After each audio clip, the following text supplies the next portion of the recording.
بسم الله الرحمن الرحيم والصلاة والسلام على خير خلق الله سيدنا محمد خاتم الأنبياء والمرسلين أما بعد.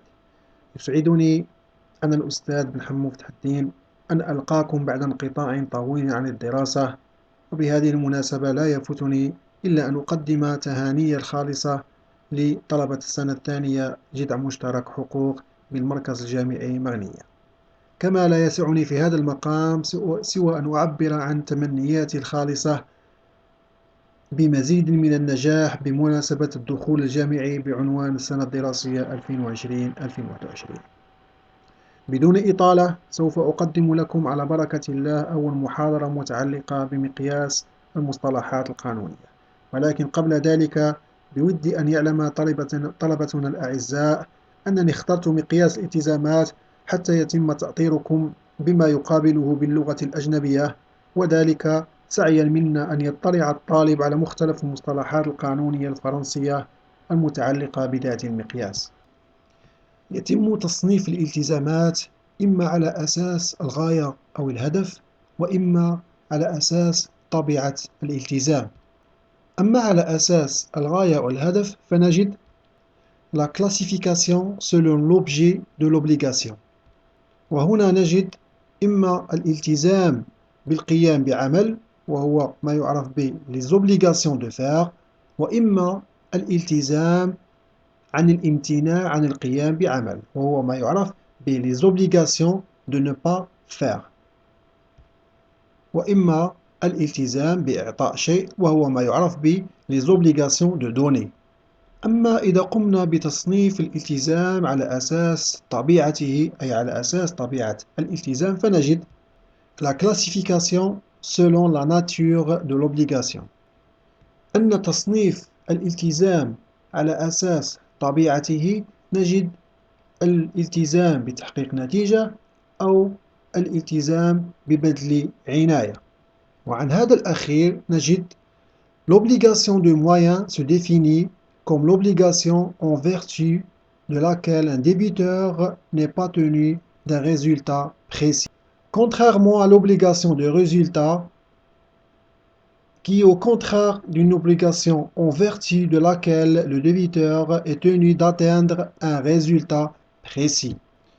Donc le débiteur d'une obligation de résultat est tenu de fournir le résultat promis.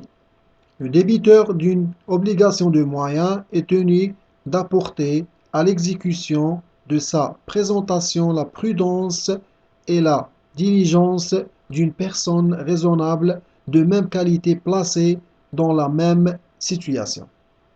Donc, la distinction entre l'obligation de résultat et l'obligation de moyens est le degré de diligence exigé d'une partie dans l'exécution d'une obligation varie de façon considérable selon la nature de l'obligation.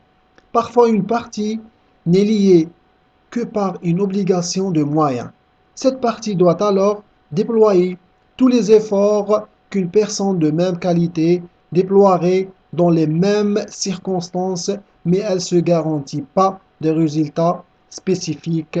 Dans d'autres cas, cependant, l'obligation est plus lourde et un résultat spécifique est promis.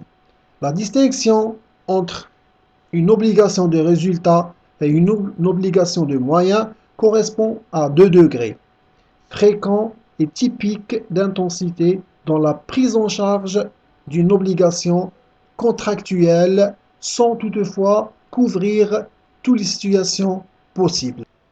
بمعنى أنه يمكن تقسيم الالتزام أي les obligations إما على أساس الغاية أي الهدف منه، وإما على أساس طبيعة الالتزام أي selon la nature d'obligation. أما على أساس الغاية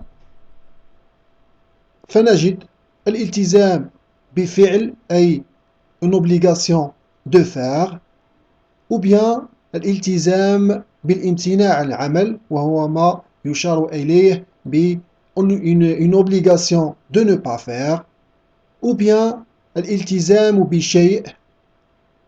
أما على أساس طبيعة الالتزام أي selon la nature de l'obligation فنجد الالتزام ببدء عناية أي obligation de moyens وأساسها عناية الرجل العادي، وإما الالتزام بتحقيق نتيجة وهو ما يعرف ب obligation de résultat، وهو التزام بتقديم نتيجة محددة.